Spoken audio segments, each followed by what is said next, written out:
मैं अपने इस YouTube चैनल पे आप सभी का स्वागत करता हूँ जिसका नाम है पब्लिक सर्विस सोसाइटी। तो आज आप सबके लिए मैं नई वीडियो के साथ आ चुका हूँ। आज मैं आपको कोई ट्यूटोरियल नहीं दिखाने वाला हूँ। आज मैं आपको बताने वाला हूँ कि कैसे कोरोना से जीतने के लिए वैक्सीन तैयार की जा रही है। मैं आज आपको इसके बारे में वीडियो दिखाने वाला हूं। तो हम आपको सबसे पहले बताते हैं कि हमारे इस YouTube चैनल को सब्सक्राइब कीजिए जिसका नाम है पब्लिक सर्विस सोसाइटी, और वीडियो को अधिक से अधिक लोगों तक शेयर कीजिए ताकि यह जानकारी उन तक भी पहुंच सके। और जो भी नए यूट्यूब पे आ रहे हैं हमारे चैनल पे नए लोग, वो हमारे इस YouTube चैनल को सब्सक्राइब कर लें और नोटिफिकेशन बेल को ऑन कर लें ताकि हमारी वीडियो सबसे पहले पा सके। तो और अपना कमेंट बॉक्स में हमें कमेंट करके ज़रूर बताइए कि आपको यह वीडियो कैसी लगी। तो हम आपको ले चलते हैं और कैसे वैक्सीन बनाने की तैयारी चल रही है और उस पर क्या तैयारी चल रही है और वह वैक्सीन कब तक आने की उम्मीद है, हम आपको दिखाते हैं। तो हम सबसे पहले आपको हमारी अगली वीडियो जो होगी वो वैक्सीन से रिलेटेड जानकारी होगी। तो हम अपनी बातें यहीं ख़त्म करते हैं और हम आपको सीधे लेके चलते हैं जहाँ पे वैक्सीन के बारे में बातचीत हो रही है। तो हम ले चलते हैं वहीं पे, आप सुनिए।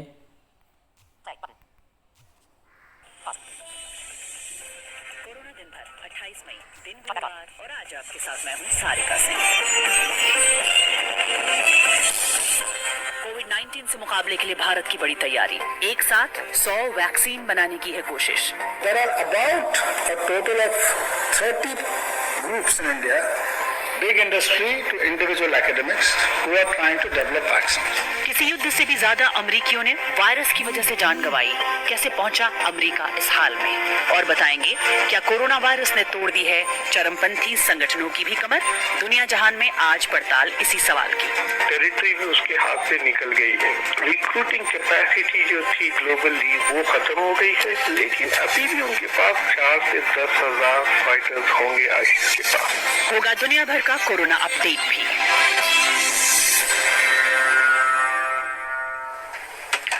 शाम के 7:30 बज चुके हैं और हम लेकर आ गए हैं बीबीसी हिंदी सेवा की खास पेशकश कोरोना दिन भर।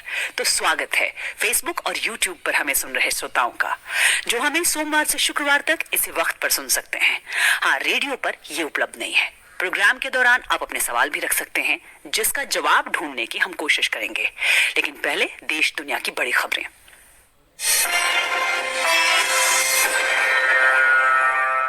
दुनिया भर में कोरोना वायरस से संक्रमितों की संख्या बढ़कर 57 लाख से ज्यादा हो गई है। कोविड-19 की महामारी से अब तक 3,56,000 से ज्यादा लोगों की जान भी गई है दुनिया भर में। वर्ल्ड हेल्थ ऑर्गेनाइजेशन ने बताया है कि यूरोप में जितना अंदाजा लगाया गया था उससे ज्यादा लोगों की मौत हुई है। वहां मार्च के शुरुआती दिनों से लेकर अब तक जितना अंदेशा था कोरोना वायरस की वजह से, उससे लगभग 1,60,000 ज्यादा लोगों की मौत हुई है। कोविड-19 की वजह से फ्रांस में जनवरी से लेकर अब तक रोजगार गंवाने वाले लोगों की संख्या 10 लाख से ज्यादा हो गई है। सिर्फ अप्रैल के महीने में 8.5 लाख लोग बेरोजगार हो गए हैं। इस पूरे महीने वहां पर लॉकडाउन था। अमेरिका में कोरोना वायरस से मरने वालों की संख्या 1 लाख से ज्यादा हो गई है। संक्रमित लोगों की संख्या 16 लाख से ज्यादा है। 1 जून से रूस की राजधानी मॉस्को में लॉकडाउन में ढील की तैयारी है। वहां के मेयर का कहना है कि वहां संक्रमण की दर धीमी पड़ी है। भारत में कोरोना वायरस से संक्रमित लोगों की संख्या अब लगभग 1,59,000 हो गई है और 4500 से ज्यादा लोगों की मौत हुई है। कोरोना वायरस से सबसे ज्यादा प्रभावित महाराष्ट्र में पुलिस वाले भी इसकी चपेट में आए हैं। महाराष्ट्र में अब तक 2095 पुलिस वाले कोरोना वायरस से संक्रमित हो चुके हैं और 22 पुलिसकर्मियों की इस महामारी से मौत हो चुकी है। अब महाराष्ट्र पुलिस ने इसकी जानकारी दी है। पुलिस विभाग ने बताया है कि 1,178 पुलिसकर्मी अब भी पॉजिटिव हैं और 900 इलाज के बाद ठीक हो चुके हैं। कांग्रेस पार्टी के अंतरिम अध्यक्ष सोनिया गांधी ने केंद्र सरकार से अपील की है कि वो अपना खजाना खोले ताकि वायरस के मारे लोगों को मदद मिल पाए। एक वीडियो संदेश के जरिए उन्होंने सरकार से मांग की कि हर परिवार को 7,500 नगद की मदद की जाए और छोटी इंडस्ट्रीज को भी आर्थिक राहत दी जाए। कांग्रेस अध्यक्ष राहुल गांधी ने भी वीडियो संदेश में पूर्व कांग्रेस अध्यक्ष राहुल गांधी ने वीडियो संदेश में सरकार से जरूरतमंदों की मदद की मांग की। और अब बात भारत की।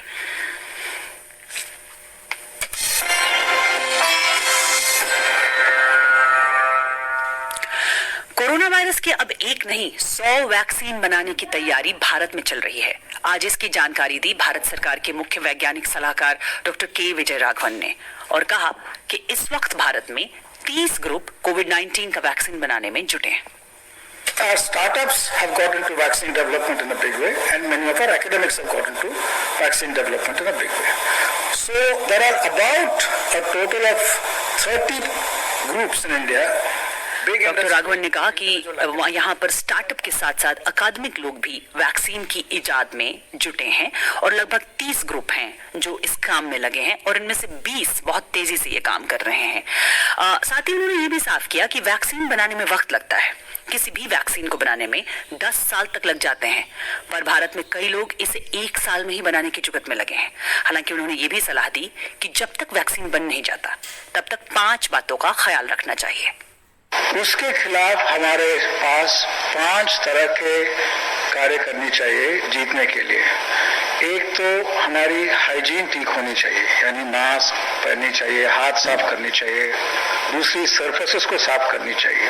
तीसरी, फिजिकल डिस्टेंसिंग मीट करनी चाहिए। ये तीनों आसान लगते हैं, लेकिन जैसे लॉकडाउन निकलती है वो करना मुश्किल है और उसके लिए साइंस एंड टेक्नोलॉजी से तरह तरह के सोल्यूशन निकालने चाहिए। चौथे और पांचवे ट्रैकिंग और टेस्टिंग है। ये 5 हमारे हाथ में, हमारे सोसाइटी के हाथ में अभी भी हैं जब हम वेट करते हैं वैक्सीन और ड्रग्स के लिए। प्रवासी मजदूरों के खाने पीने से लेकर ट्रेन टिकट और घर वापसी का इंतजाम किया जाए, ये कहा है सुप्रीम कोर्ट ने। दरअसल भारत में जब से लॉकडाउन लगा तब से हजारों लाखों मजदूरों की बेबसी सबने देखी। ये भी देखा कि कैसे वो पैदल ही अपने घर की ओर निकल पड़े। न भूख प्यास की परवाह थी उन्हें, न जान की।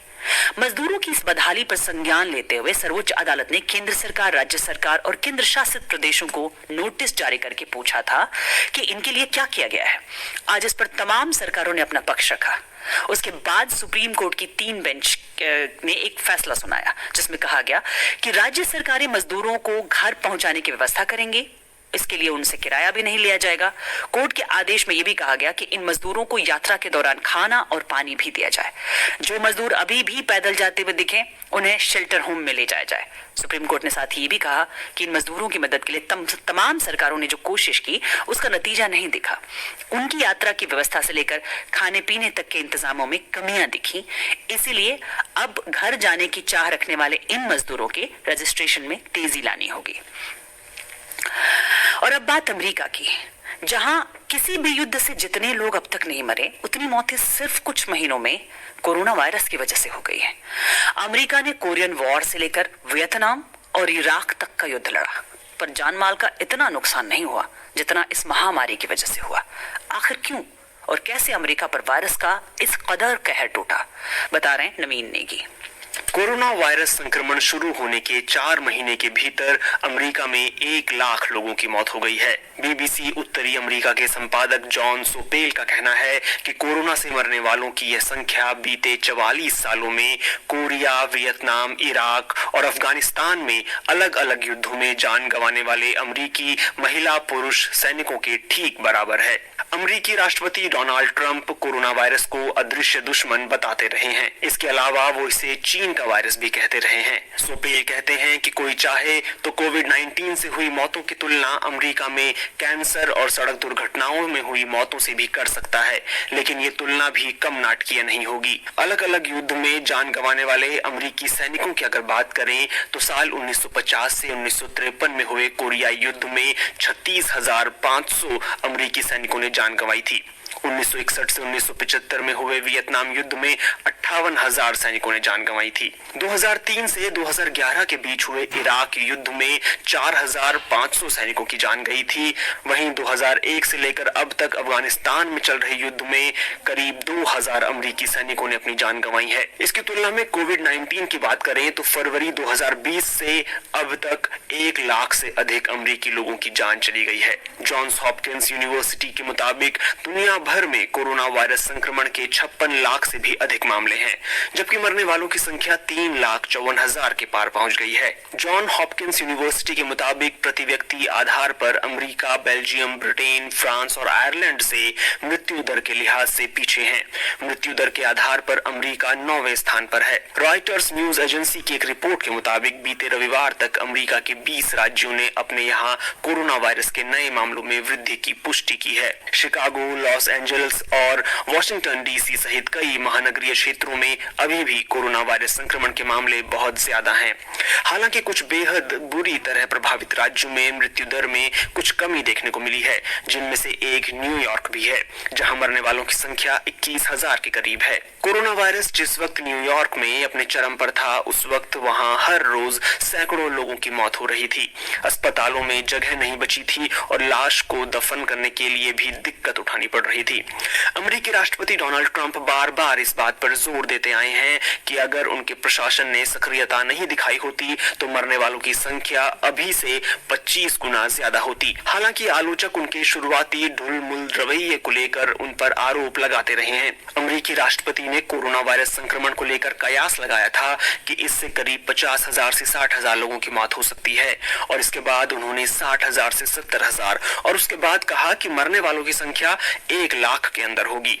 इस महीने की शुरुआत में ट्रंप ने यह भी तर्क दिया था कि अमेरिका में दुनिया के सबसे अधिक मामले इसलिए हैं क्योंकि अमेरिका में सबसे ज्यादा टेस्ट हो रहे हैं। न्यूयॉर्क में कोलंबिया यूनिवर्सिटी में हुए एक अध्ययन में कहा गया है कि अगर अमेरिका ने शुरुआती समय में ही सक्रियता दिखाई होती तो यहाँ मरने वालों की संख्या करीब 36,000 से भी कम होती।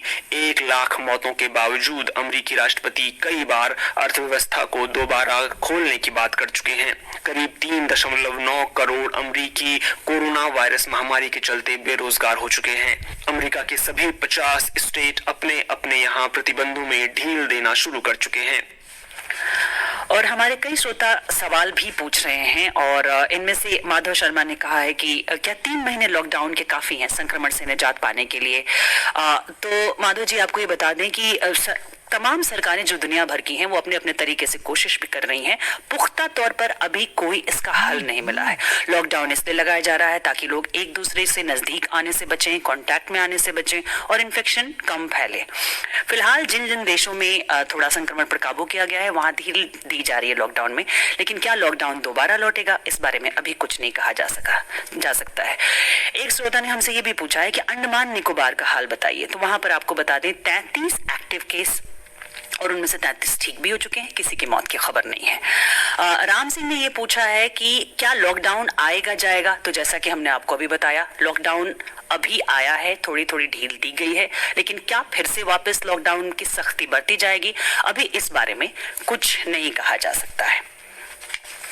और अब बात दुनिया जहान की। कभी जिन जनमपंथी संगठनों ने दुनिया भर में दहशत फैलाई, जो अपने हमलों और स्ट्रैटेजी की वजह से हमेशा सुर्खियों में बने रहते थे, वो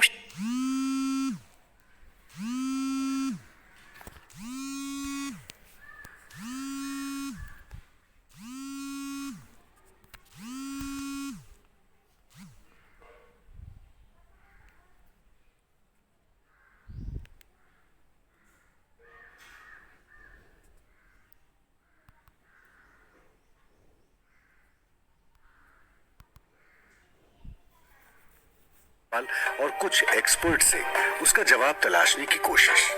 बीबीसी पड़ताल दुनिया की।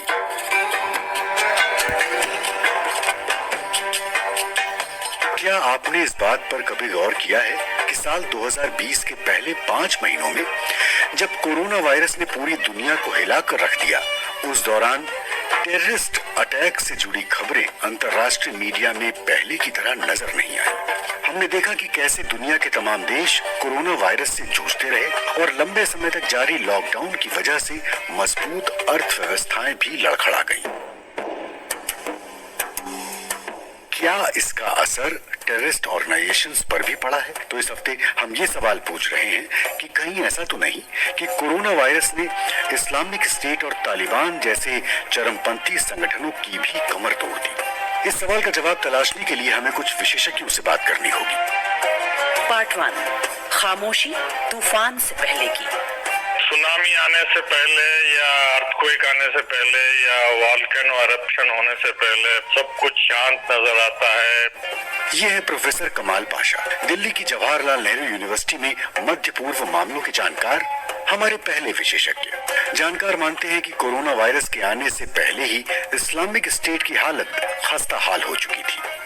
सीरिया में जो भी हुआ पिछले 4-5 सालों में उनको काफी धक्का पहुंचा और वो बिखर गए। जो सीरिया के असद, बशर अल असद जो भी कर रहे हैं उनको हर एक कोने से सीरिया से मार के भगा रहे हैं वो, और वो इराक में, सीरिया में, तुर्की में बिखर गए हैं। कुछ लिबिया वापस गए, कुछ तुनिसिया वापस गए, कुछ सूडान गए, कुछ अफगानिस्तान। तो अब रीग्रुप होने में और उनका कमांड एंड स्ट्रक्चर ऑर्डर में लाने में काफी टाइम लगेगा, लेकिन वो लगे हुए हैं। और कहाँ उभर के निकलते हैं किस मुल्क में अभी कुछ कहना मुश्किल है, लेकिन अभी भी वो बचे हुए हैं।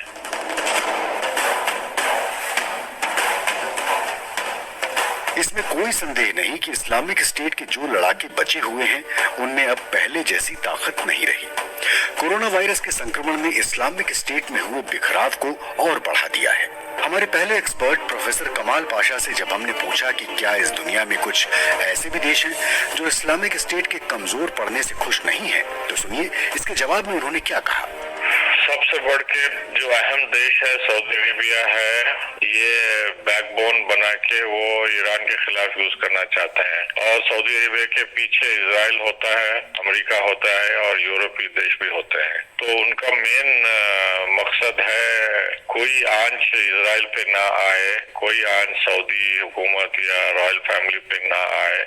जो अमेरिका डायरेक्टली ईरान को करना चाहता है या इजराइल डायरेक्टली करना चाहता है या बचाना चाहता है सऊदी अरेबिया को, ये इस्लामिक स्टेट बना के वो मखौटा बना के वो लड़ेंगे। कभी कभी कुर्द्स को यूज करेंगे, कभी सुन्नियों को यूज करेंगे।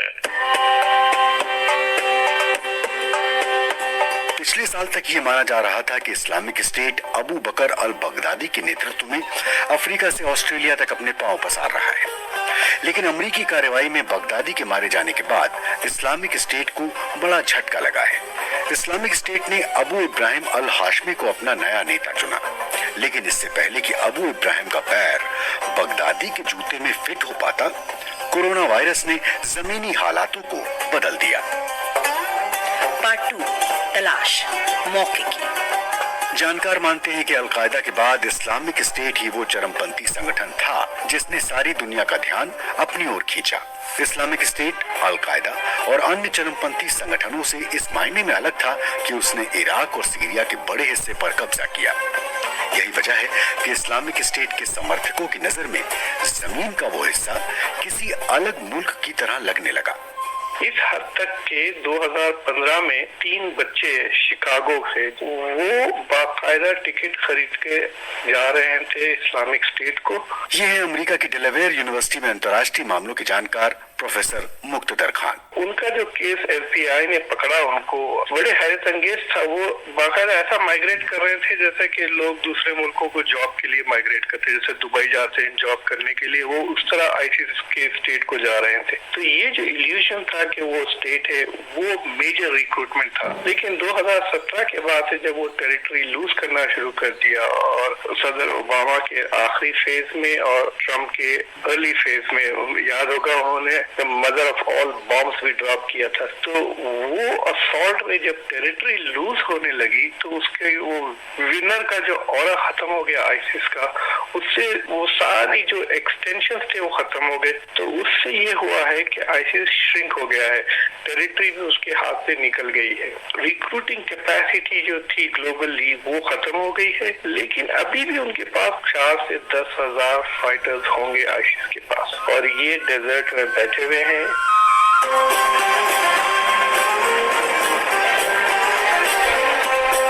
इस्लामिक स्टेट के पीछे सऊदी अरब और इस्राइल की क्या भूमिका है, इस बारे में सवाल उठते रहे हैं। आखिर ये बात कहां से निकली कि सऊदी अरब और इस्राइल जैसे देशों ने इस्लामिक स्टेट की मदद की? सऊदी अरेबिया के नेशनल सिक्योरिटी एडवाइजर ने वॉशिंगटन पोस्ट में एक ऑपेड लिखा था तकरीबन 2013 या 2014 में, ये धमकी देते हुए कि अगर सदर ओबामा ईरान के खिलाफ सख्ती से पेश नहीं आते तो ईरान को कंटेन करने के लिए सऊदी अरेबिया को मजबूरन टेररिस्ट ऑर्गेनाइजेशंस को सपोर्ट करना पड़ेगा। उसका इशारा आईसिस की तरफ था जो इमर्ज हो रहा था जब। तो लोगों का कहना है कि जब अर्ली डेज जब वो इमर्ज हो रहा था तो वो एक बेसिकली एक सुन्नी इंसर्जेंसी थी। तो लोग कहते हैं कि सऊदी अरेबिया और शायद कतर ने भी इनको शायद फाइनेंसेस दी। वायलेंस का जो डायरेक्शन था वो ईरान के खिलाफ करने के लिए। एक किस्म से ये जो सर्कमस्टेंशियल एविडेंस है इसको लेकर एक्सपर्ट्स वगैरह थियरीज डेवलप करते हैं कि इनको एक्सटर्नल सपोर्ट मिला है। तो जैसा कि प्रोफेसर मुक्तदर खान कह रहे थे, इस्लामिक स्टेट को सऊदी अरब और इसराइल से मदद की जो थियरी है उसे साबित करने के लिए भले कोई सबूत नहीं है, लेकिन उनकी भूमिका सवालों के घेरे में तो रहेगी। ये बात अलग है कि कोरोना वायरस ने सवालों की दिशा फिलहाल बदल दी है। पार्ट 3 सवाल आइडियोलॉजी का। जो एलओसी पर काफी इंफिल्ट्रेशन अटेम्प्ट्स किए गए और इंडियन इंटेलिजेंस ने फॉर एग्जांपल ये कहा कि ऐसा हो सकता है कि टेररिस्ट ऑर्गेनाइजेशन है वो संक्रमित जो टेररिस्ट है, आतंकवादी है, उनको बॉर्डर क्रॉस करा देंगे और आपके लिए डबल हेडेक हो जाएगा। आप उनको पकड़े तब प्रॉब्लम, नहीं पकड़े तब प्रॉब्लम। ये है दिल्ली के ऑब्जर्वर रिसर्च फाउंडेशन में सामरिक मामलों के जानकार प्रोफेसर हर्ष पंत। प्रोफेसर हर्ष पंत का मानना है कि चरमपंथी संगठनों के पीछे एक पूरी मशीनरी काम करती है जिसे दुरुस्त रखने के लिए तेल पानी की जरूरत होती है। लेकिन कोरोना वायरस की वजह से इस मशीनरी को मिलने वाली रसद पर असर पड़ा है। टेररिज्म वहीं पर पनपता है और टेररिज्म वहाँ ही ग्रो होता है जहाँ पर वेल ऑयल्ड मशीनरी होती है फाइनेंसिंग की। आप फाइनेंसिंग की अगर हालत देगी तो दुनिया भर में त्राही त्राही मची हुई है। कहीं पर स्टेट्स के पास फाइनेंसेस नहीं है तो नॉन स्टेट एक्टर्स के पास फाइनेंसेस जो एक हवाला तरीके से आते थे, हवाला के माध्यम से आते थे, उसमें ये बात बिल्कुल साफ है कि वहाँ भी समस्याएं खड़ी हो गई हैं। तो वो जो ऑर्गेनाइजेशंस हैं, ग्लोबल ऑर्गेनाइजेशंस जो हैं और जो ग्लोबल कोऑर्डिनेटेड एक जो मशीनरी चल रही थी उसमें बिखराव आया है। और जहाँ तक पाकिस्तान और भारत का और पाकिस्तान से संबंधित टेरर ऑर्गेनाइजेशंस का सवाल है, जो लोकल एरियाज हैं, जो लोकल ऑपरेटिव्स हैं, उसमें कोई कमी बहुत ज्यादा देखने को नहीं मिली कि तनातनी दोनों तरफ से बनी हुई है। इंडियन मिलिट्री हर दूसरे दिन ये दावा कर रही है कि टेरर ग्रुप्स आ रहे हैं और टेरर ग्रुप्स को हम रोकने की कोशिश कर रहे हैं। तो जो इंस्टेबिलिटी बॉर्डर पर बनी हुई है वो तो अपनी जगह लोकल फैक्टर्स की वजह से बनी हुई है, लेकिन ये जरूर है कि जो लार्जर बड़ी जो एक तस्वीर इस समय नजर आ रही है वो ये कि जो चरमपंथी ऑर्गेनाइजेशन है, जो टेरर ग्रुप्स हैं, उनके सामने फाइनेंसेस की समस्या अगर अभी नहीं खड़ी हुई तो आगे आने वाले समय में और भी स्ट्रांगली खड़ी होने की संभावना बन जाती है। दुनिया का एक बड़ा हिस्सा लॉकडाउन की वजह से बीते कुछ महीने बंद रहा, लेकिन अब यूरोप समेत दुनिया का अधिकतर हिस्सा धीरे धीरे लॉकडाउन से बाहर निकल रहा है। बंद रास्ते दोबारा खुल रहे हैं और हवाई यातायात भी बहाल हो रहा है। क्या चरमपंथी संगठन इस मौके का फायदा उठा सकते हैं? ये सवाल मुझे लगता है टेरर ऑर्गेनाइजेशंस ने हमेशा पूछा है और जो इसका एकेडमिक वर्क इस विषय में हुआ है वो ये हुआ है कि टेरर ऑर्गेनाइजेशंस जो है वो ज्यादातर स्ट्रेटेजिक होते हैं। वो ये समझते हैं कि कहाँ पर उनको लॉस होगा, कहाँ पर बेनिफिट होगा। तो अगर उनको लगेगा कि इसका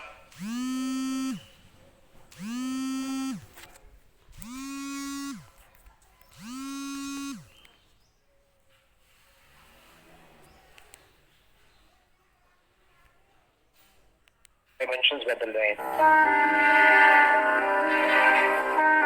पार्ट 4 हमदर्दी और हिमायत। चरमपंथी संगठन तालिबान का जिक्र किए बिना हमारी ये चर्चा अधूरी रहेगी। पेशावर में रहने वाले वरिष्ठ पत्रकार रहीमुल्ला यूसुफजई हमारे चौथे विशेषज्ञ हैं। हमने उनसे पूछा कि क्या कोरोना संक्रमण तालिबान चरमपंथियों पर कुछ अंकुश लगा पाया। शुरू में तो ये लग रहा था कि ये सारे जो मुसल्ला गिरोह हैं ये भी ज़्यादा परेशान हैं। इन्होंने भी फिर कुछ एहतियात की, अपने कुछ फैसले किए, लेकिन उसके बाद हमने देखा कि इनके हमले फिर शुरू हो गए। तालिबान के हमलों में काफी इजाफा हुआ है अफगानिस्तान में। उनकी जो अमेरिका से डील हुई थी 29 फरवरी को कतर में, उनसे तो उनका एक समझ लें कि सीज फायर है, लेकिन अफगान सरकार से नहीं है। उनके खिलाफ इनके हमले हो रहे हैं, ये इस मौके से फायदा उठा रहे हैं। रहीमुल्ला यूसुफजई मानते हैं कि चरमपंथी संगठन अपनी रसद का लंबा इंतजाम करके रखते हैं और कोरोना की वजह से हुए लॉकडाउन में भले ही सब कुछ बंद हो गया हो, तालिबान की रसद कभी बंद नहीं हुई। ऐसा भी नहीं है कि इनके पास कोई स्टॉक्स नहीं है, इनके पास पहले से काफी चीजें मौजूद हैं, चाहे वो असला है, चाहे वो फाइनेंस है, पैसा है, ये तो काफी अर्से के लिए फिक्र करते हैं। दूसरी बात ये है कि इसका मतलब ये भी हो सकता है कि इनके भी रास्ते बंद नहीं हुए, जो भी इनको इमदाद मिलती है, रसद है, वो जारी है। ये जो भी सरकार है जहाँ पर भी है, उसकी पूरी तवज्जो इस वक्त कोरोना वायरस को रोकने पे है।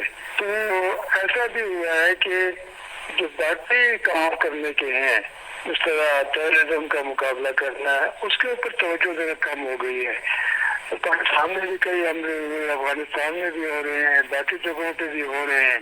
लेकिन तालिबान ने अफगानिस्तान में ऐलान किया और उसकी वीडियो भी बनाई कि वो भी कोरोना वायरस का मुकाबला करने के लिए जो जनता है उनके इमदाद कर रहे हैं।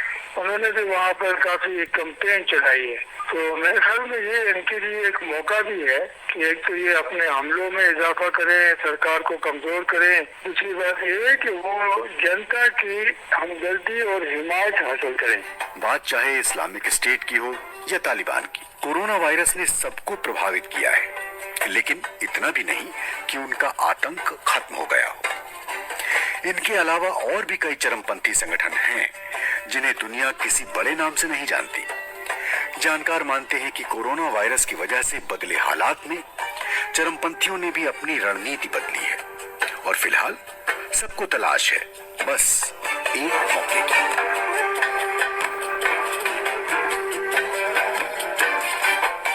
और अब आपके कुछ सवालों के जवाब। हमारे बहुत सारे श्रोता अपने राज्यों का हाल जानना चाहते हैं।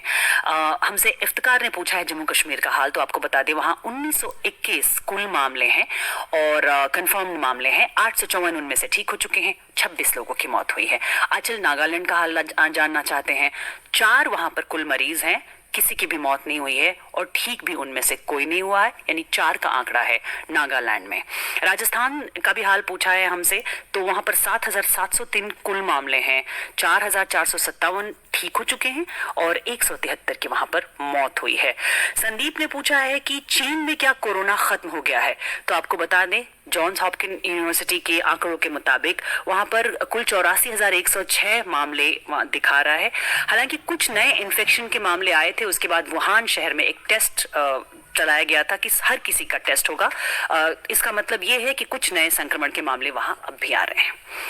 और आपको ये बता दें कल होगा हमारा खास कार्यक्रम इंडिया बोल, और ये कार्यक्रम आपके लिए लाएंगे मोहनलाल शर्मा, जिसमें आप रखेंगे अपनी बात। नंबर है 1800-11-7-000 और 1800-100-27001। अब इस कार्यक्रम की समाप्ति का वक्त आ गया है। आज कार्यक्रम का तकनीकी पक्ष संभाल रहे थे अजीत सारथी और फेसबुक और यूट्यूब के जरिए इसे आप तक पहुंचाया तारेंद्र ने। बीबीसी हिंदी के फेसबुक पन्ने पर कोरोना दिन भर का ये कार्यक्रम आगे भी इसी तरह जारी रहेगा। तो आज के लिए इतना ही। मुझे यानी सारिका सिंह को दीजिए इजाजत। नमस्कार।